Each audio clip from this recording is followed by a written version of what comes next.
আজ রাত 9টার সময় আমরা যার সঙ্গে কথা বলছি তিনি হচ্ছেন জুন মালিয়া। জুন মালিয়াকে চেনে না বাঙালি এমন বোধহয় নেই। সেই জুন মালিয়া অভিনেত্রী সময় পেরিয়ে এখন রাজনীতিবিদ।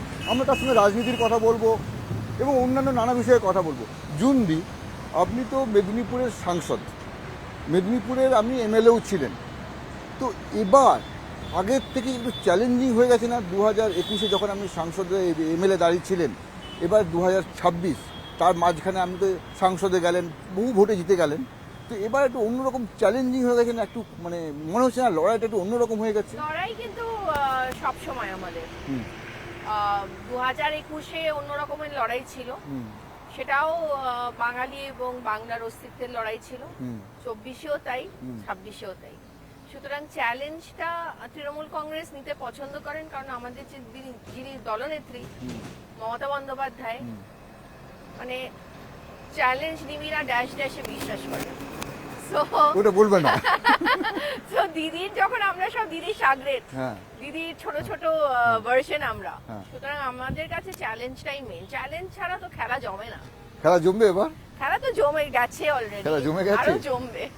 কিন্তু এবার যেটা হচ্ছে, এবার সবাই বলছে যে তৃণমূলকে নাকি একেবারে ঘিরে নিয়েছে, তৃণমূলে যা অন্যায় করেছে সব কিছু পর্দা ফাঁস হয়ে গেছে, আর কোনো মুক্তি নেই। এবার পাবলিক বুঝে গেছে না, পাবলিক এটাও বুঝতে পারছে যে সেন্ট্রাল গভর্নমেন্টে তো বিজেপি শাসিত, মানে বিজেপির রাজ, এবং এই যে এতগুলো স্টেট আছে, মধ্যপ্রদেশ থেকে শুরু করে, বিহার থেকে শুরু করে, মণিপুর থেকে শুরু করে, আমাদের মহারাষ্ট্র, ছত্তিশগড়, তারপর এদিকে হরিয়ানা, দিল্লি, এখন সবেতেই তো ওনারা বিরাজমান।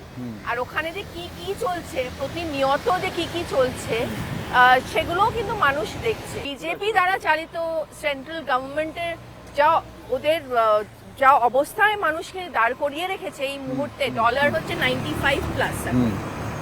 সুতরাং কিন্তু আমরা পার্লামেন্টে আমাদের অদ্ভুত লাগে যে ওখানে সবকিছু যেন সব ঠিক আছে, নির্মলা জি এসে বলে সব ঠিক আছে। What is right? Nothing is right, everything is wrong. আর সেটা মানুষ বুঝতে পারছে। সুতরাং আমাদের সাথে মানুষ আছে, বাংলার মানুষ আছে, এটুকু আমি বলতে পারি। এই যে লোকসভার কথা বলছেন আপনি, আপনাকে দেখি তো যেখানে অন্যান্য যারা অভিনয় থেকে এসছে তৃণমূলের, তাদের তুলনায় আপনি একটু বেশি কথা বলেন, খুব দাঁড়িয়ে দাঁড়িয়ে কথা বলেন, কি ব্যাপারে এত অ্যাক্টিভ কেন? অ্যাক্টিভ কারণ মানুষ, এতগুলো মানুষ মেদিনীপুরে 7টা বিধানসভার মানুষ ভরসা করে পাঠিয়েছে। অন্যদেরও তো পাঠিয়েছে। দেখুন, অন্যদের দায়িত্বটা আমি নিতে পারবো না, তারা কি ভাবছে বা তারা কি করছে। অ্যাজ অ্যান ইন্ডিভিজুয়াল আমি আমার কথাই বলবো। এমন কোনো 21 থেকে 24 অব্দি এমন কোনো মাস যায়নি যেখানে আমি মেদিনীপুরে যাইনি। মানে কাজ সামলে, ঘর সংসার সামলেও আমি কিন্তু প্রতিনিয়ত রেগুলারলি আমি মেদিনীপুরে যেতাম। সেটা হয়তো মানুষ ভালো চোখে দেখেছে। বিধানসভাতেও আমার অ্যাটেন্ডেন্স খুব ভালো ছিল। তখন আমি মেগা সিরিয়ালও করছি, বিধানসভা অ্যাটেন্ড করছি, আমার নিজের বিধানসভাতেও যাচ্ছি। সেটা ওয়েস্ট বেঙ্গলের মধ্যে সীমিত, কলকাতার মধ্যে সীমিত ছিল বলে হয়তো। এখন হয়তো আমি আমার অভিনয়ের দিকটা হয়তো বেশি আমি সময় দিতে পারছি না, 1.5 বছর। বাট পার্লামেন্টে গেছি, এত বড় একটা সম্মান দিয়ে মানুষ আমাকে পাঠিয়েছে তাদের ভয়েস রেজ করার জন্য। সেখানে তো আমাকে আমার মতো করে কাজ করতেই হবে তাদের জন্য, তো সেটাই করছি। আচ্ছা দিদি, এটা কথা বলতে ভুলে গেলাম, মানে এটা সব খুব বেশি মানে প্রচারে এসেছিল। আরেকজন আপনাদের সাংসদ, তার সঙ্গে আপনার সঙ্গে একটু কথা বলছে, সেটা নিয়ে বলছে বাজেটে। না, সেটা কিছু না। ওটা দেখুন, পার্লামেন্টটা তো অনেক লম্বা সময় ধরে চলে, আর অনেক সময় অনেকেই সেখানে মাঝে মাঝে যোগ করে, যোগ না, বাট কিছু কথা জিজ্ঞেস করলো বা কথা বললো বা কিছু, সেটা আমাদের ওদিকেও ট্রেজারি বেঞ্চেও ওনারা করেন, আবার আমাদের কংগ্রেসে যারা আছে তারাও করেন, আমরাও করি। ঠিক আছে, পার্টিকুলার জিনিসটাকে তুলে দেখানো হয়েছে ওইখান থেকে এডিট করে। সৌগতদা বেসিক্যালি নিজের বেঞ্চ থেকে উঠে, কারণ উনি সিনিয়র, উনি আমাদের অনেকটা আগে বসেন। আর সেদিনকে বেশি কেউ ছিল না, আমরা কয়েকজনই ছিলাম। তো উনি হয়তো একটু কথা বলতে আমাদের পাশে এসে, আমার পাশে প্রতিমাদি ছিল, তাকেও এডিট করে বাদ দেওয়া হয়েছে। একজন 80-82 বছরের একজন পার্লামেন্টেরিয়ান, যাকে পুরো লোকসভা কেন রাজ্যসভা এবং পুরো পার্লামেন্ট যাকে ভীষণ রেসপেক্ট দেয় তাকে নিয়ে এরকম এটা না করলেই ভালো হতো আমার মনে হয়। মানে এটা মানে অযথা করা হয়েছে। অযথাই, আই উড সে দ্যাট। আচ্ছা, আপনি যে বলছেন সংসার, অভিনয়, রাজনীতি, তিনটে ময়দান, এই তিনটে ময়দানে আপনি খেলছেন। এই তিনটে ময়দানে খেলতে গিয়ে আপনার কোন জায়গাটাতে মনে হচ্ছে যে এটা একটু কষ্টকর, না তিনটেতেই মজা পাচ্ছে না কীরকম? আমার ফ্যামিলি মেম্বার্সরা খুব একটা কেউ কমপ্লেন করে, তাদেরও অবদান আছে, তারা যথেষ্ট আমার সঙ্গে, আমার হেক্টিক স্কেডিউলের সঙ্গে তারা অ্যাডজাস্ট করেন। But at the same time আমার তিনটে ফার বেবিসও আছে, তাদেরও সময় দেয়। মানে ঠিক আছে, ওগুলো হয়ে যায়। জানো তো 30 বছর ধরে ফিল্ম ইন্ডাস্ট্রিতে কাজ করছি, তো সুতরাং ফিল্ম ইন্ডাস্ট্রিতে কাজ করাটাও 30 বছর ধরে it's not a matter of joke. সেখানেও we have very long hours, প্রচুর পেশেন্স লাগে, ওখানেও পলিটিক্স আছে, সব জায়গায় পলিটিক্স আছে। যখন জন্মেছ পলিটিক্সটা নিয়েই আমরা জন্মাই, হয়তো কিচেন পলিটিক্স থেকে শুরু হয়, হ্যাঁ, তারপরে আগে ধাপে ধাপে এগোই আমরা। আপনার যে মেদিনীপুর, সেই মেদিনীপুরে বিজেপি বলছে যে তৃণমূল এবার আসবে না, ওদের নিজেরাই গোষ্ঠী কোন্দলে মরছে, কি দরকার, এমনি 7-8টা সিট এবার আসবে, আগেবার ওদেরও আছে গোষ্ঠী।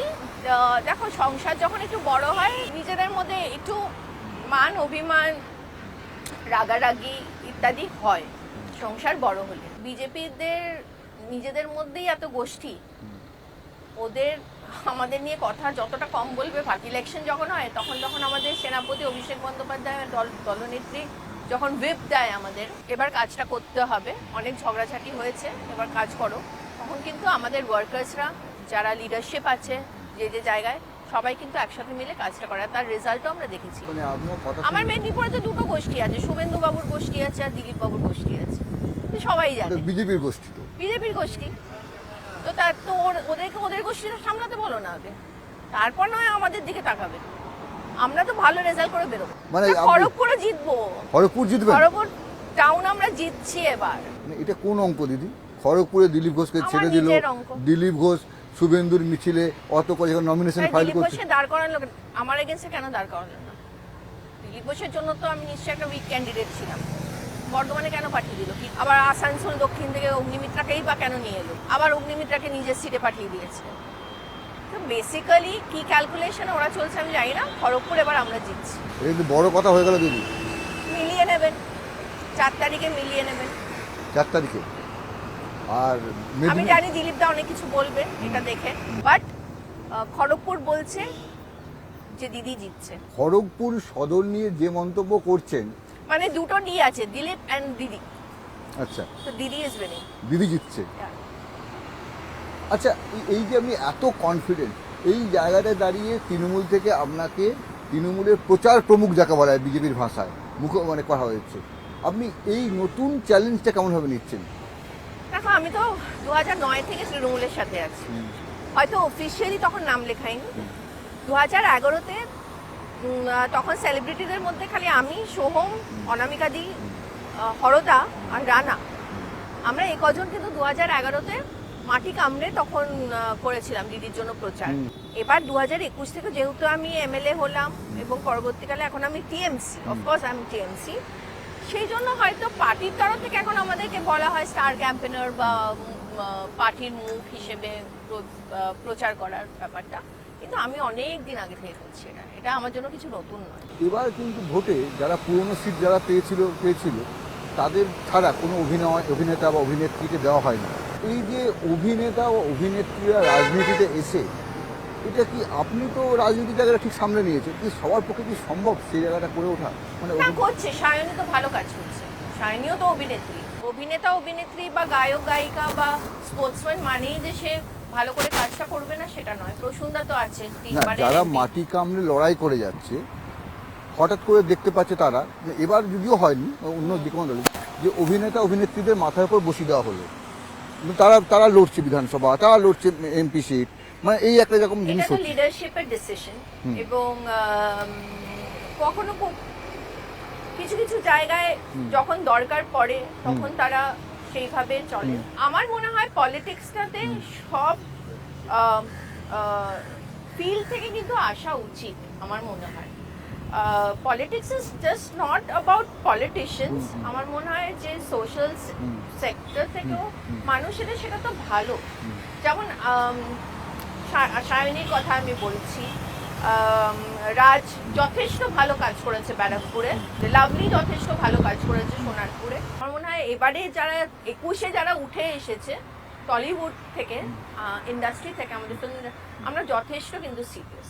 কিন্তু এই জায়গাটাতে একটা প্রশ্ন ওঠে, মানে বিজেপির এই অভিনেতা বা অভিনেত্রীদের মধ্যে কিছু অংশ আছে, তারা ধরুন কেউ বিজেপির দিকে চলে গেল, যারা বিজেপির দিকে চলে গেছে তারা কাজ পাচ্ছে না, বলছে এটাও একটা বাজে কথা। বলছে যারা তৃণমূলের দিকে আছে তারা বেশ দুধে ভাতে আছে। না না না, একদমই না।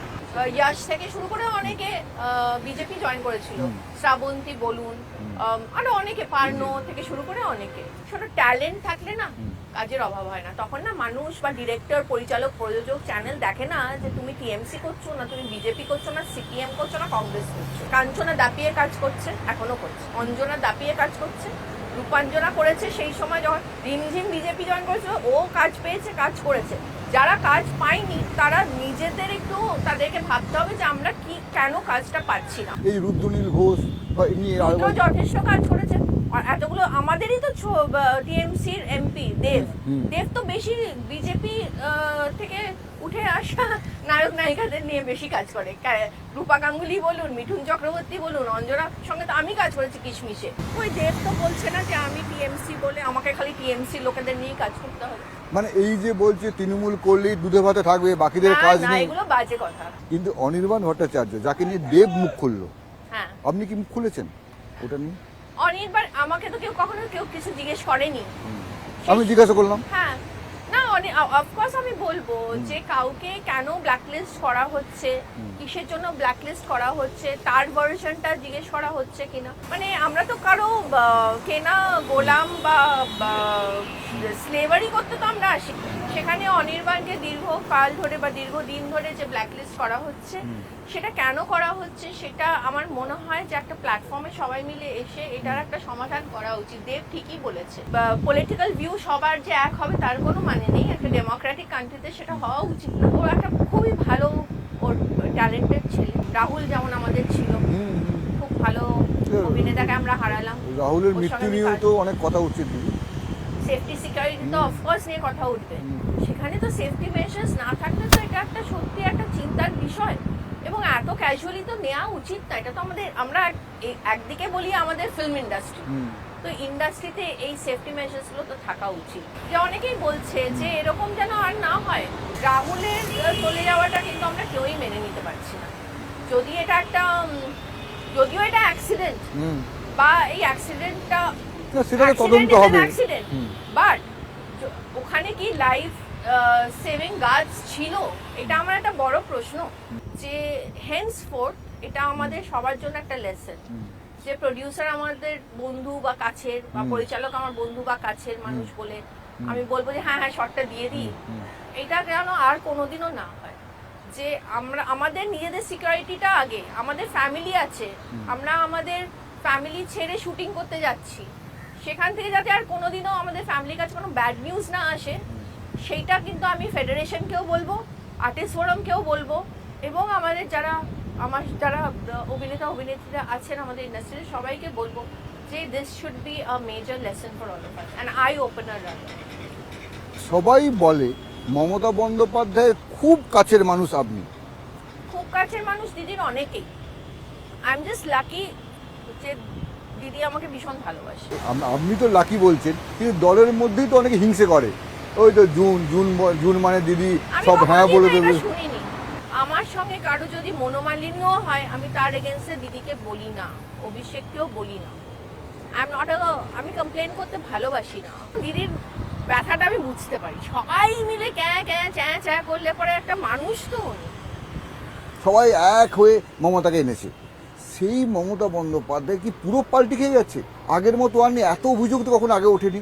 এখনো সেরকমই আছে, দিদি খুব এক বিন্দুও চেঞ্জ হয়নি। দিদির এখনো সেই ভেতরে সেই সফটনেসটা আছে। হ্যাঁ, এখন তিনি রাজ্যের মুখ্যমন্ত্রী, 15 বছর ধরে তিনি মুখ্যমন্ত্রী আছেন, আগামী দিনেও তিনি থাকবেন, এ নয় যে তিনি চলে যাচ্ছেন। দিদি ইজ দিদি, দিদির পপুলারিটিতে কেউ হাত দিতে পারবে না। দিদির যা মাস কানেক্ট, দিদির, কারণ দিদি যা করে মন থেকে করে, সুতরাং সেই জায়গাটা এখনো মানে দিদির বিকল্প কেউ এখনো তৈরি হয়নি। মেয়েদেরকে দেখতে হয় যখন তারা দেখে না দিদিকে, বা কোনো বৃদ্ধা বা কোনো বাচ্চা, তাদের চোখে যে এক্সাইটমেন্টটা সেটা এখনো ইনট্যাক্ট আছে দিদির জন্য। ইউথ আইকন এখন অভিষেক বন্দ্যোপাধ্যায়, শুধু আমাদের রাজ্যের নয়, উনি ন্যাশনালি এখন একজন youth icon. But that doesn't mean যে মমতাদির ফ্যান ক্লাব কমে গেছে। মমতাদির ফ্যান ক্লাব, মমতাদি is a different level all together. ইউথরা কেন আছে, কজটা কি? রাজ্যে চাকরি নেই, মানুষ চাকরি পাচ্ছে না, সবাইকে ছুটতে হচ্ছে বাইরে। কেউ যাচ্ছে 2 কোটি চাকরির প্রমিস কিন্তু নরেন্দ্র মোদিও করেছিল, এই রাজ্যে নয়। ইউথদের চাকরির অভাব পুরো আমাদের ভারতবর্ষ জুড়েই হয়েছে। ব্যাঙ্গালোর, হায়দ্রাবাদ ছাড়া আপনি অন্যান্য সেক্টরটা একটু দেখুন ঘুরে, যে চাকরির কি দুরবস্থা। আমরা যদি আবার গভর্নমেন্টে আসি, তাহলে আমাদের কিছু কিছু পলিসিস হয়তো চেঞ্জ করা দরকার, এবং আমি শিওর যে দিদি সেটা করবেন, কারণ সেটাই হয়তো তার পরবর্তী এজেন্ডা, যে কি করে ইউথদেরকে আবার ফিরিয়ে আনবে, যারা বেরিয়ে গেছে, যারা আমাদের পরিযায়ী শ্রমিকরা, যারা গিয়ে বিজেপি শাসিত রাজ্যেতে গিয়ে যারা মারধর খাচ্ছে বাংলা বলার জন্য, যাদেরকে মারধর করা হচ্ছে, যাদেরকে মেরে ফেলা হচ্ছে, তারা হয়তো ভুলে যায় যে তাদেরও রাজ্য থেকে কিন্তু আমাদের রাজ্যে কাজ করতে আসছে। পিএসসি, এসএসসি, আমাদের যা যা আছে, একটা জায়গায় রিক্রুটমেন্ট আপনি তো করতে বলছেন না যে দিয়ে দিচ্ছে দিদি, সেটা কেন বলছেন না? দিয়ে দিলে তো অন্য গল্প চলে আসছে। দিয়ে দেয়নি কেন এতদিন? তখন তো অন্য দেয়নি, গল্প। কিন্তু দিয়ে তো দিচ্ছে। যাই হোক, যুবসাথী যে স্কিমটা করেছে দিদি, অনেকেই এটা নিয়ে হাসাহাসি করছে, আপনিও হয়তো করেন, বা আপনার চ্যানেলে যারা কাজ করে তারা হয়তো করে। But this, even if it's a small একটা token amount, even this token amount matters. আর যেটা আমি বললাম, যে আগামী দিনগুলোতে আমাদেরকে ভাবতে হবে, আমাদেরকে সার্টেন পলিসিস নিয়েও ভাবতে হবে। সেটা ভাবলেই হয়তো ইন্ডাস্ট্রিও আসবে এবং চাকরির জায়গাও খুলবে। 2021-এর যে ইলেকশন হয়েছিল, তার আগে তৃণমূলের বিশল্যকরণী ছিল কি?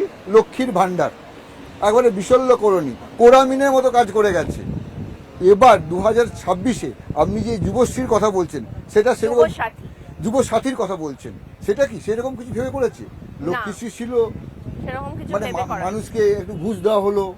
বিজেপিদের ঘুষ দেওয়ার প্রবণতাটা বিজেপিদের। সেটাই। যুবসাথী ইজ নট আ ঘুষ, Yuvasathi is to help the youth. যেটা আমি বললাম, it's only a token amount, যে হয়তো একটু ফোনের মানে ফোনের বিলটা, একটু এই যে ইন্টারভিউতে যাবে, সেখানের ওই কমিউট করার যে খরচাটা, অবশ্যই এই কথাগুলো বলেছিল। ট্রেনেই যা। দিদি, একটা সত্যি কথা বলুন তো, আপনি এতক্ষণ ধরে অনেক কথা বলছেন, এবার সরাসরি বলুন, কটা সিট পায় পশ্চিমবঙ্গে তৃণমূল? 230। 230 পশ্চিমবঙ্গ পায়। আপনি কনফিডেন্ট এটা নিয়ে? আপনাকে তো মানে প্রচারে বিশাল 200 দায়িত্ব। নিচে তো যাবোই না, 200 নিচে তো যাবো না। মানে এটা কি পরীক্ষা দেওয়ার আগে, যেমন করে এটা হচ্ছে মানুষদেরকে ফিল করা, মানে আমরা তো গ্রাউন্ড লেভেলে কাজ করছি, এবং শুনুন, আরবান ভোট আমি বলছি না, 5 বছর ধরে ডিস্ট্রিক্টে পড়ে আছি, মেদিনীপুরে প্রত্যন্ত গ্রামগুলোতে ঢুকি, মানুষের পালস আমরা বুঝতে পারি। কি বলছে পাল? মানুষের পালস বলছে ওই যে, যতই করো হামলা, যতই করে হামলা, বাকিটা আপনি বলুন, আবার জিতবে বাংলা। বিজেপিতে এত অভিনেতা অভিনেত্রীরা চলে গেল, সবাই আমাদের কাছে চলে এসেছে, একটা অভিনেতা অভিনেত্রী ওদের কাছে পড়ে নেই, কি লজ্জার ব্যাপার। বাবুলকে কি ঝালমুড়ি খাইয়ে দিয়েছিল? না, বাবুল ঝালমুড়ি খাইয়েছিল না দিদি খাইয়েছিল সেটা তো দেখিনি। দিদি গাড়িতে খালি বাবুল আর দিদি ড্রাইভার আর দিদি ছিল, সুতরাং কে কাকে ঝালমুড়ি খাইয়েছে সে জানি না। তবে বাবুল এসছে, ভালো করেছে, বাবুল ভালো ছেলে, বাবুলকে পেয়ে আমরা খুশি, বাবুলকে রাজ্যসভায় পেয়ে আরও আমরা খুশি, এবং বাকিরা যারা আছে তাদেরকেও আমরা পেয়ে খুশি, কারণ তারা ভুল করে চলে গিয়েছিল, আবার ফিরে এসেছে। কিন্তু মমতা বন্দ্যোপাধ্যায় যখন পাবলিকদের সামনে কথা বলছে, এমন এমন কথা বলে দিচ্ছে যে কথাগুলো কারো কারো মনে হচ্ছে, আর যেটা বলছিলাম এর আগে, সেই ছেলেরা বলছে চপ ভাজো, ঘুগনি করো। অনেক সময় অনেক কিছু বলে, কিন্তু সেইভাবে সেই অর্থে বলে না। দিদি বলে যে বেকার বসে আছো, এটা করো। এটার মানে এই নয় যে তুমি এমএসসি পড়েছো, তুমি পিএইচডি করেছো, তাই বলে তুমি এটাই তোমাকে করতে হবে, তুমি চাকরির জন্য খুঁজো না। দিদি বলছে যে বাড়িতে বসে না থেকে হাবি যাবি না ভেবে মাইন্ডটাকে অকিউপাই করা। অ্যাজ আ গার্ডিয়ান দিদি এই কথাগুলো বলে। দিদির ভাষা খুব সরল, দিদি অত ভেবে চিনতে বলে না।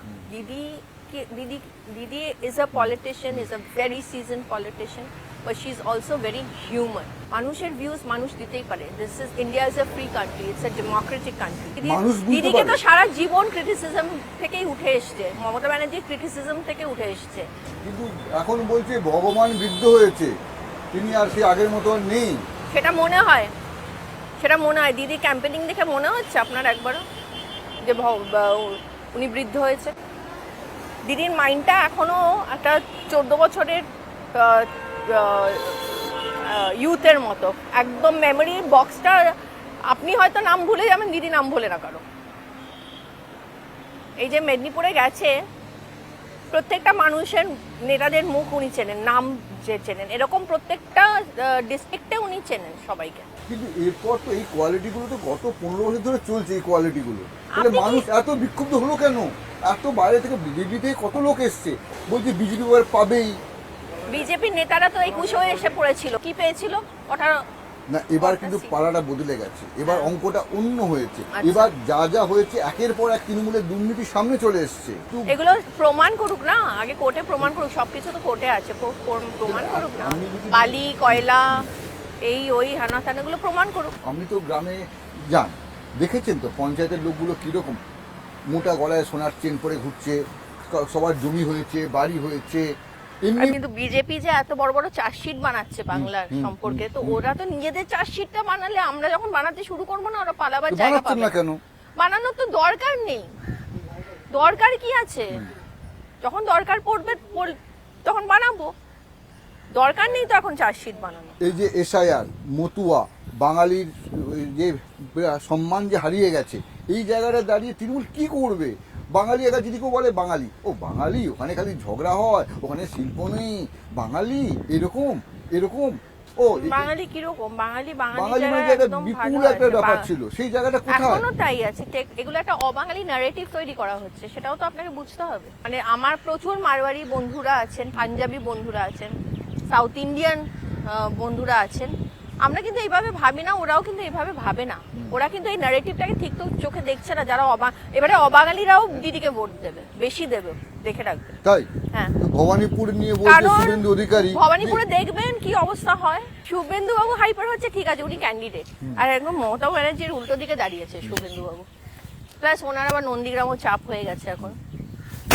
উনি হাইপার, ঠিক আছে, আরে বলতে তো সবাই পারে, করে দেখাক না, করে দেখাক। নন্দীগ্রামে তো আগেরবার করে দেখালো। 5 বছর পর ওটা নিয়ে আর ডিসকাস করতে চাই না। আগেরবার যে কি কেলেঙ্কারি হয়েছে সেটা অনেকেই জানে। এবারে যাতে লোডশেডিংটা না হয়, অবভিয়াসলি সেটা দেখা হবে। নন্দীগ্রামে যেন লোডশেডিং না হয়, আর ভবানীপুরেও হবে না। ভবানীপুরে তো হবেই না, ভবানীপুরে লোডশেডিং হবে না। ও শুভেন্দু চেষ্টা করলেও পারবে। ভবানীপুরে আর লোডশেডিং হবে না, মমতা বন্দ্যোপাধ্যায় জিতছেই। ভবানীপুরের মানুষ বলছে মমতা বন্দ্যোপাধ্যায় জিত। ওই ভবানীপুরে, আরে ভবানীপুরের মেয়ে দিদি। ভবানীপুর দিয়ে মোদির প্রচার হবে। মোদিজি তো আমার 24-এর ইলেকশনেও প্রচার করে গেছে ভাই, খড়গপুরে। মোদিজি কেন সেবারে কে না এসেছে মেদিনীপুরে?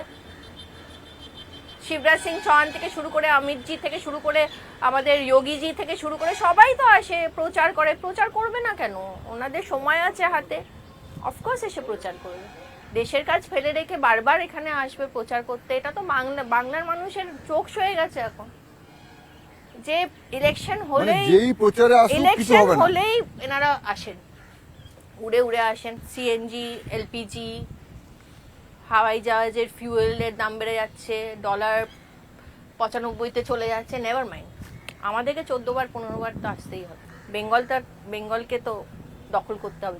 কেন বেঙ্গলকে কেন দখল করতে হবে? জানি না, এটা তো মানে ভোটের লড়াই। বেঙ্গল করছে, বেঙ্গল কেরালা, তামিলনাড়ু এখনো পড়ে আছে না, মানে পুরোটাই চাইছে। পুরোটাই একটু গেরুয়া হলে তো ভালো লাগে না। বাংলার মানুষের ভালো লাগবে না, বাংলা সবুজ। কিন্তু সে শস্য কোথায় হচ্ছে? অত শস্য কোথায় বাংলায়? চাষই বন্ধ হয়ে গেছে তো। আর আলুর দাম পাচ্ছে না চাষ করে। ওদিকে খুব ভালো চাষ হচ্ছে, ওদিকে কৃষকরা আন্দোলন করছে কেন এখনো? হরিয়ানা লজ্জা করে না ওদের? মানে কোনো লজ্জা নেই না? কৃষকদের উপরেও এত অত্যাচার করলো, তাদেরকে হাইওয়েতে দিনের পর দিন মাসের পর মাস বসিয়ে রাখলো, কোনো লজ্জা নেই। আবার নারী সুরক্ষা নিয়ে বড় বড় কথা এখন শুনতে হচ্ছে এদের কাছে। আমি তো অর্চনাদির সঙ্গে দেখা হলে পরের বার এয়ারপোর্টে যদি দেখা হয় অর্চনাদিকে বলবো, কারণ অর্চনাদি তো বাঙালি। অর্চনাদি তো এখন ন্যাশনাল কমিশন অফ উইমেনের চেয়ারম্যান। কি করছেন উনি? এখানে তো হাঁসখালি হয়েছে, এখানে ঘটনাটা মানে কম নয়। আমি সেটা হাঁসখালি বলছি না, হয়েছে। এটা একটা সোশ্যাল ব্যাধি। আমরা যে অপরাজিতা বিলটা আনার চেষ্টা করছি সেটা কেন পার্লামেন্টে পাস হচ্ছে না? কেন সেটা আমরা যে গেলাম দ্রৌপদী মুর্মুর কাছে, আমাদের honourable president of India Draupadi মুর্মুজির কাছে যে গিয়ে আমরা যে ওনাকে অপরাজিতা বিলের কাগজগুলো দিলাম, 2 বছর হতে চললো, এখনো পার্লামেন্টে বিলটার মানে নামগন্ধ নেই কেন? আর দ্রৌপদী মুর্মুকে তো বলছে যে এখানে অসম্মান করা হচ্ছে। দ্রৌপদী অসম্মান তো মুর্মুকে করা হয়নি, অসম্মান করা কারণ হচ্ছে। দিদি তো এর, আমি এটা নিয়ে কথা বলবো না, কারণ দিদি এর অলরেডি এর বিস্তারিতভাবে এটা নিয়ে কথা হয়েছে। এত রেপ কেসেস হচ্ছে, এত মোলেস্টেশন কেসেস হচ্ছে, কিডন্যাপিংস হচ্ছে, ডোমেস্টিক ভায়োলেন্স হচ্ছে, সেখানে এই অপরাজিতা বিল তো is addressing all of this. তাহলে এইটা নিয়ে আমরা কেন এগোচ্ছি না? কেন আমরা বন্দে মাতরম নিয়ে 10 ঘন্টা আলোচনা করব পার্লামেন্টে? বঙ্কিমচন্দ্র একা বাঙালির নয়, বঙ্কিমচন্দ্র সবার। না, বাঙালি আমাদের একটা গর্বের বিষয় না? অফকোর্স, সেখানে বাবা গর্বের বিষয় বলে আবার বলবেন না। কেউ একজন বরানগরে যিনি দাঁড়িয়েছেন মনে হয়, তিনি প্রবাবলি বলেছিলেন অমর্ত্য সেনকে নিয়ে, গান্ধীজিকে নিয়ে, গান্ধীজিকে নাকি নোটেই ভালো লাগে। আমরা অ্যানিমাল প্রোটেকশন নিয়ে কথা বলবো না, আমরা ট্রান্সজেন্ডার বিলটাকে হঠাৎ করে আমাদের মনে হবে যে এটা ডিসকাস করতে হবে, 3 ঘন্টায় আমরা ডিসকাস করে। No, Parliament has become a mockery for the opposition. That's all I have. ওরা বলছে যে সব আটকে রেখে দেন, পার্লামেন্টে আলোচনাই হতে দেওয়া হয় না, কথা বলতেই দেওয়া হয় না। আলোচনা মানে এরকম হারে যখন কোনো আমরা bill pass হতে চাইছি দেওয়া যায় না। 3 ঘন্টা একটা ট্রান্সজেন্ডার অ্যামেন্ডমেন্ট বিল 2026, সেটা একটা অদ্ভুত বিল তারা পাশ করিয়ে নিল। মানে 3 ঘন্টা সেটাকে শেষ করে দিতে হবে। আমাদের অনেক ইন্ডিপেন্ডেন্ট মেম্বার্স আছে পার্লামেন্টে যারা এই বিলটা নিয়ে বলতে চেয়েছিল, তাদেরকে বলতে দেওয়া হয়নি কেন? বলছি বিরোধীরা এমন একটা আচরণ করে যেটা পার্লামেন্টে হয় না। বিরোধীরা কোনো আচরণ করে না, বিরোধীরা বিরোধিতা করবেই। তার মানে এই নয় বিরোধিতা করছি মানে জেনে শুনে যেটা ঠিক সেটার বিরোধিতা তো আমরা করি না, যেটা ভুল সেটার বিরোধিতা আমরা করব না। আমাদের ভয়েস শোনা হবে না? আমরা তো নেশনের ভয়েস, আমরা যেখান থেকে উঠে এসেছি। আমাদেরকে এই যে ট্রান্সজেন্ডার বিলটা নিয়ে আমি একটু বলি যে এই বিলটা নিয়ে সবাই চেয়েছিল যে এটা আরেকটু বেশি ডিসকাসড হোক, এটাকে একটা সিলেক্ট কমিটিতে পাঠানো হোক বা স্ট্যান্ডিং কমিটিতে পাঠানো হোক। কিসের এত তারা? সবসময় কিসের এত তারা থাকে? ওরা মন মর্জি অনুযায়ী, হ্যাঁ, যখন ওদের মনে হবে না এটাকে একটা স্ট্যান্ডিং কমিটিতে পাঠানো হোক, তখনই যাবে। ওদের it has to be there way or not at all. This is not done.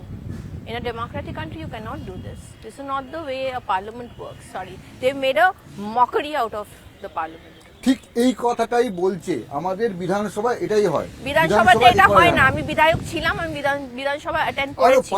না জানান, ওখানে স্পিকার, আমাদের বিমান বাবু স্পিকার, সব সময় অপোজিশন মানে আমাদের যারা অপোজিশনে বসতেন তাদেরকে বেশি সময় দিতেন উনি কথা বলার। তারা আমরা বেশি ধমক খেতাম। আমরা যদি তারা যখন আমরা দেখতাম যে তারা একটু ভুল বলছে, আমরা যদি দাঁড়িয়ে তার প্রতিবাদ করতাম, আমাদেরকে ধমক দিয়ে বসিয়ে দেওয়া হতো। এমনকি দিদিও অনেকবার ধমক দিয়ে আমাদের বসিয়ে দিয়েছে। আমাদের সব ভালো, বাকিদের সব খারাপ। না, আমাদের সব ভালো তো বলছি না। কি করে সব ভালো কখনো হয়? খারাপও আছে। কিন্তু সব সময় যে শুনতে হবে যে আমরা আমাদেরকে দেওয়া হয় না, এটা মিথ্যে কথা। ওরা কি করতো? ওরা আসতো, ওরা হই হুল্লো শুরু করে দিত। প্রথমেই কোয়েশ্চেন আওয়ারেই হই হুল্লো শুরু করে দিত। তারপরে ওরা চলে যেত, ওয়াক আউট করতো। ডিসকাশন চলছে, ডিবেটে কি হতো, নিজেদেরটা বলে ওরা চলে যেত। মুখ্যমন্ত্রী কি জবাব দিচ্ছে? এরকমও হয়েছে যে মুখ্যমন্ত্রী, অপোজিশন নেই, অপোজিশন বেঞ্চ ফাঁকা, মুখ্যমন্ত্রী জবাব দিচ্ছেন। এরকমও হয়েছে যে মিনিস্টার জবাব দিচ্ছে, অপোজিশন বেঞ্চ ফাঁকা। এটা কি হওয়া উচিত? মিনিস্টার কি জবাব দিচ্ছে, একজন অপোজিশন মেম্বার যে ডিবেট করেছে সে শুনবে না? ভোট চলে এসছে, আপনাকে দিদির দায়িত্ব দিয়েছে, আবার বিরোধীরা বলছে যে এবার শেষবার মমতার। এবার শেষবার মমতা না, সবে শুরু মমতার। ওটাই সবে শুরু, নতুন ইনিংস আবার শুরু দিদির। নতুন ইনিংস কিন্তু আষ্টে পৃষ্ঠে বেঁধেছে। SIR এসআইআর নিয়ে তো আমরা তো, আচ্ছা আপনি একটু ব্যক্তিগতভাবে বলুন তো, এসআইআর SIR নিয়ে ভালো না কি? খারাপ? এসআইআর দরকার ছিল, এসআইআর তো দরকার ছিল, কিন্তু এরকম ভাবে দরকার ছিল যে জিনিসটা অ্যাটলিস্ট 1 বছর 1.5 বছরের একটা টাইম সময় সাপেক্ষ ব্যাপার, সেটাকে 2 মাসে 3 মাসে, এটা কি अगेन মকরি। ওটা তো যে election না commission না না না, করাচ্ছে। ইলেকশন কমিশনটা কার? আর নিউট্রাল আছে election commission? Sorry to say, সবাই দেখছে, বাইরের স্টেটের লোকেরাও যারা আমার সঙ্গে কথা হয় তারাও বলছে যে এটা কি চলছে তোমাদের স্টেটে, রাতারাতি সবাইকে তুলে নিচ্ছে। আর দিদি তো বলছে যে ইনডাইরেক্টলি তো এটা রাষ্ট্রপতি শাসনই শুরু হয়ে গেছে। এটা এরকম কখনো হয়েছে কোনো ইলেকশনে কোথাও, যে সবাইকে একসাথে ওয়াইপ আউট করে তুলে নেওয়া হচ্ছে? তুলে নিক, তাহলেও আমরা আসবো, তাহলেও দিদি আসবে, আমাদের সেই কনফিডেন্স আছে। যা খুশি করবে, যতই করো হামলা, আবার জিতবে বাংলা, আবার জিতবে মমতা। কি বলছেন, যা কিছু করে নেওয়া হবে? করে নাও, সব ব্রহ্মাস্ত্র থেকে শুরু করে সব বের করে রাখো, কিচ্ছু হবে না। বাংলার মানুষ ডিসাইড করে নিয়েছে, ভার্ডিক্ট দিয়ে দিয়েছে। মানুষদের ওপর অত্যাচার, লম্বা লম্বা লাইনে দাঁড় করিয়ে রাখা, সেই ডিমনিটাইজেশন থেকে চলছে, সিএনজি নিয়ে পাগল হয়ে যাচ্ছে মানুষ। সেদিনকে দিল্লিতে আমি একটা জায়গায় গিয়েছিলাম, শঙ্কর মার্কেট বলে একটা জায়গা আছে, সেখানে এরকমই একটা মার্কেটের পেছনে এরকম একটা জায়গায় 3টে লোক, তারা এলপিজি গ্যাস নিয়ে কি করে জানেন? জামা ডাই করে না, শাড়ি ডাই করছে বা যে কোনো একটা ম্যাটেরিয়াল, ওখানে যেহেতু ওটা একটা ম্যাটেরিয়ালের মার্কেট, ওখানে ওরা ওই 3 জন আছে বয়স্ক। আমি যার কাছে গিয়েছিলাম সেই লোকটি দীর্ঘদিন ধরে সেখানে কাজ করে এবং তার বয়স 70-এর কাছাকাছি। তার বিজনেসটা কতটুকু জায়গা জানেন তো? এইটুকু একটা জায়গা, এখানে সিলিন্ডারটা রাখে, এখানে স্টোভ, এত বড় একটা স্টিলের ডেস্কি আছে, আর ওর একটা ওই ফাইল আছে ওই যেখানে রং সিলেকশনের। এইটাই হচ্ছে ওর পুরো ব্যবসা, সারাদিনের ওর ইনকামের জায়গা। তা আমি গিয়েছি, আমার একটা শাড়িতে দাগ লেগেছিল, সেটা সাদা শাড়ি, সেটাকে আমি কালার করতে নিয়ে গেছি। তো আগের 2 মাস আগে যখন গিয়েছিলাম আরেকটা জিনিস ডাই করানোর জন্য, তখন আমি শাড়ির জন্য দিয়েছিলাম 300, 350 উনি নিয়েছিল। তো এবারেও আমি ওনাকে বললাম যে আমি 1 ঘন্টায় এসে নিয়ে যাব। বললো হ্যাঁ, কিন্তু একটা কথা বলা হচ্ছে ম্যাডাম। তাহলে কি বলো? তো বলছে যে না 350 से नहीं होगा, आपको 700 देना पड़ेगा। ভাবুন, 350 থেকে ও 700 করেছে। তো অবভিয়াসলি আমি জিজ্ঞেস করেছি, একজন মহিলা তো জিজ্ঞেস করবেই যে কেন 350 700 কি করে হয়ে গেল? এলপিজিটা দেখিয়ে দেখাচ্ছে যে এটা তো আমাকে ব্ল্যাক মার্কেট থেকে কিনতে হয়েছে 3,500 টাকা দিয়ে। আপনি বলুন আমি কি করব? একই জিনিস আমাদের কলকাতাতেও নিশ্চয়ই হচ্ছে বা আমাদের রাজ্যেতে হচ্ছে। 44 দিন পর নাকি গ্রামে গঞ্জে ডিস্ট্রিক্টে গ্যাস পাবে মহিলারা, আমাদের 25। মানে কখন কি যে হচ্ছে কেউ জানে না। অটো ভাইদের তো শেষ করে দিল, ঘুম থেকে উঠেই তারা এই বাজে নিউজটা পেয়েছে যে অটো এলপিজির দাম বেড়ে গেছে। ইরানের যুদ্ধে তো তৃণমূলের লাভ হয়ে গেল মনে হচ্ছে, তৃণমূল যেগুলো প্রচার করবে। দিদি তো আর গিয়ে বলেনি যে যুদ্ধ বাধা। ডোনাল্ড ট্রাম্প তো মোদিজির বন্ধু। ডোনাল্ড ট্রাম্প একবারও ভাবলো না যে বাংলায় এত বড় একটা ইলেকশন আছে, আমার বন্ধু নরেন্দ্র মুডি জি, আমাদের মুডি জি কি হবে যদি আমি ইরানে এখন যুদ্ধটা লাগাই? তৃণমূলের তো সোনায় সোহাগা হয়েছে, তার মানে এই যুদ্ধটা। সে কি করে বলবো? যুদ্ধ কখনো কারো সোনায় সোহাগা হয় না। যুদ্ধেই যে এতগুলো ইরানিয়ান স্কুলের ইনোসেন্ট বাচ্চারা মারা গেল, আমরা কখনো we will not want this on our worst enemy, that war কেউ, we want peace।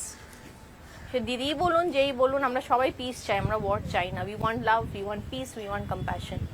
আমরা শান্তিতে এবারে ভোট দেখবো। দাঙ্গা বাঁধানোর লোকেরা তো আছেই, দাঙ্গা বাঁধাবেই। তারা যাতে না আসে আমাদের পশ্চিমবঙ্গে, সেই চেষ্টাই পশ্চিমবঙ্গের মানুষ করছে। বহিরাগত দাঙ্গাবাজরা, জমিদাররা, এটাও তো বিজেপি বলছে, আমাদের হিংসুটে জায়ান্টরা, যে বাইরে থেকে বহিরাগত এখানে চলে এসেছে, সেই জন্য। বাবা, বাইরে থেকে বহিরাগত? ওরাই তো বহিরাগত। আবার ওরা বলছে কি সব বাংলাদেশ থেকে আসছে। বাংলাদেশ কটা রোহিঙ্গা বাদ পড়েছে? এত নাম বাদ পড়ছে, হ্যাঁ, এত নাম বাদ রোহিঙ্গা ওরা কারা? একটাও তো, একটা রোহিঙ্গাকে বার করতে পেরেছে ওরা? সব মহিলাদেরকে ধরে ধরে বাদ দিয়ে দিচ্ছে।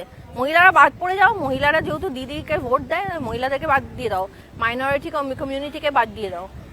এগুলো ঠিক হচ্ছে? এগুলো সব দেখছে। আর ধর্মের কল বাতাসে নড়ে। কিন্তু এই ধর্ম নিয়েও নাকি তৃণমূল ধর্ম নিয়ে ভাই আমরা পলিটিক্স করি না, প্লিজ। ধর্ম নিয়ে আমাদের পলিটিক্স আমরা করি না, এতে আমরা বিশ্বাসী নই। পশ্চিমবাংলার মানুষ ধর্ম নিয়ে লাফালাফিও করে না, পলিটিক্সও করে না। এইসব এই যে কোথায় দেখলাম একটা ছেলে, সে বেচারা, আপনি সিপিএম হতে পারেন, আমি টিএমসি হতে পারি, আমার দাদা যে ক্যামেরা করছেন সে বিজেপি হতে পারে, আরেকজন দাদা কংগ্রেস হতে পারে। সে একটা সোশ্যাল মিডিয়াতে লিখেছে বেচারা, তার একটা মাংসের দোকান আছে, আপনি দেখেছেন কিনা জানি না, আমি গাড়িতে আস্তে আস্তে দেখছিলাম। সে সোশ্যাল মিডিয়াতে এফবিতে একটা বিজেপির এগেনস্টে বা কিছু একটা পোস্ট করেছে, তার মাংসর দোকানটাকে ভেঙে চুরমার করে তাকে টেনে হিচড়ে বার করে তাকে মারতে মারতে নিয়ে গেছে। এটা কি? এটা বাংলা সংস্কৃতি? পথকুকুরদের নিয়েও ভাবে না কি সরকার? আপনি তো মেদিনীপুরে করছেন কি হ্যাঁ নিয়ে করেছি, অ্যানিমাল হোম একটা করেছি আমার এমপি ল্যান্ডের। খুব আলোচনা চলছে। আমি যেটা চাইবো ইলেকশনের পর যে একটা সাইন্টিফিক ওয়েতে মেদিনীপুরের মিউনিসিপ্যালিটি দিয়ে শুরু করব স্টেরিলাইজেশন, একটা সাইন্টিফিক ওয়েতে স্টেরিলাইজেশন হওয়া দরকার পথকুকুরদের। তো এই সরকার তো মানে দিল্লি সরকার তো পথকুকুরদের মানুষদের নিয়ে চিন্তা করছে না, ট্রান্সজেন্ডার কমিউনিটিদের নিয়ে চিন্তা করে না, পথকুকুর তো অনেক দূরের কথা। যাই হোক, আমাদের পশ্চিমবাংলায় দিদি আসছেন এবং দিদি এলে আপনাদেরও বলছি আপনারা ভালো থাকবেন। ওনার সঙ্গে আমরা কথা বললাম, নানা বিষয়ে কথা বললাম। কিছু কথা বললেই উনি বলছেন অন্য রাজ্যে তো হচ্ছে, আমাদের এখানে হচ্ছে না, যোগরুটের মেয়ের মতন। আবার সব সময় এসআইআর বা অন্যান্য বিষয়গুলো, এসআইআর নিয়ে আমি কথা বলেছি, কথা বলতে আমি না এসআইআর নিয়ে আমি যথেষ্ট বলেছি, একদম বলেছি, এটা বলা যাবে না। না কিছুটা হলো পাস কাটিয়েছে। না না না না না না না, আর একটুকু তো এদিক ওদিক দেখুন, বাংলার মেয়ে তো ফুটবলও তো ভালোবাসি, একটু ড্রিবল করবো না? একটু ড্রিবল তো করতে হবে। তো এই জায়গায় আমরা কথা বললাম ওনার সঙ্গে, উনি বললেন যে বিজেপি যে ভোট পাবে, যেটা বাংলায় আলোচনা চলছে তেমনটা কিছু হবে না, তৃণমূলই পাবে। কি বলছেন আপনি, তৃণমূলই পাবে নাকি? একদম। এবং এই জায়গায় উনি আবার ফের মেদিনীপুরে ফিরে যাচ্ছেন। ভবানীপুরও তৃণমূল পাবে। এই দেখুন, ভবানীপুর বলে খড়গপুরও তৃণমূল পাবে। খড়গপুর, ভয়ঙ্কর দুটি কথা। ভবানীপুর তৃণমূল পাবে, খড়গপুর দিলীপ ঘোষের খড়গপুর সেটাও নাকি তৃণমূল পাবে। আর নন্দীগ্রামও তৃণমূল, নন্দীগ্রামও তৃণমূল পাবে। খেজুরিও তৃণমূল, ওদিকে চণ্ডীপুরও তৃণমূল, মহিষাদলের মেয়ে তৃণমূল। উনি বলছেন সব, এবার তুমি 294 তৃণমূল পাবে, তাই তো? 294 পেলে তো মজা নেই না, কিছু তো ছেড়ে দিতে হবে ভাই, কিছু তো ছেড়ে দিতে হবে, নাহলে অপোজিশন না থাকলে হয়। আপনারা ভালো থাকবেন এবং সবাইকে বলবো যে জোকস অ্যাপার্ট, অনেক আমরা মজা করলাম, অনেক কথা বললাম। কিছু কথা আপনাদের আমার ভালো লাগবে, কিছু কথা আপনাদের মন্দ লাগবে, আমি জানি যে আপনারা কমেন্টসও করবেন। Any criticism is good, I always feel so. কিন্তু আপনারা ভোটটা দেবেন, because I think even you will agree with me যে এটা আমাদের মানে ডেমোক্রেটিক রাইট, এবং প্রত্যেকে আপনারা প্লিজ নিজের ভোটটা নষ্ট করবেন না, ভোটটা অবশ্যই দেবেন। যাকে ইচ্ছে ভোট দিন, কিন্তু ভোটটা নষ্ট করা চলবে না, ভোটটা দেবেন। উনি আশা করছেন তৃণমূল খুব ভালো ফল করবেন, তৃণমূলের ফল খুব ভালো হবে। এখন দেখার, কারণ আমাদের যিনি আছেন না, ম্যারাডোনা, হ্যাঁ ম্যারাডোনা, মেসি আছে না আমাদের। মেসি নিয়ে তো আপনাদের যাতা হয়ে গেছিল। ঠিক আছে, আমাদের মেসি ম্যারাডোনা আছে ইনট্যাক্ট, গ্রাউন্ডে নেমে গেছে, আমরাও আছি, সব খেলা জমে গেছে, খেলা হবে, ভালো খেলা হবে। ভালো, ঠিক আছে, আমরা দেখবো, খেলা দেখবো। 4 তারিখের পর আমরা রেজাল্ট দেখবো। তবে 4 তারিখের পর আবার দেখা হবে, তো দেখা হবে, চা খাওয়া হবে, তো চা খাওয়া হবে। ঠিক আছে, 4 তারিখের পর আবার দেখা হবে, চা খাওয়া হবে। কিন্তু আমাদের আবার সময় ফুরিয়ে গেছে, এখন একটা বিরতির পর এবার অন্যান্য খবরে।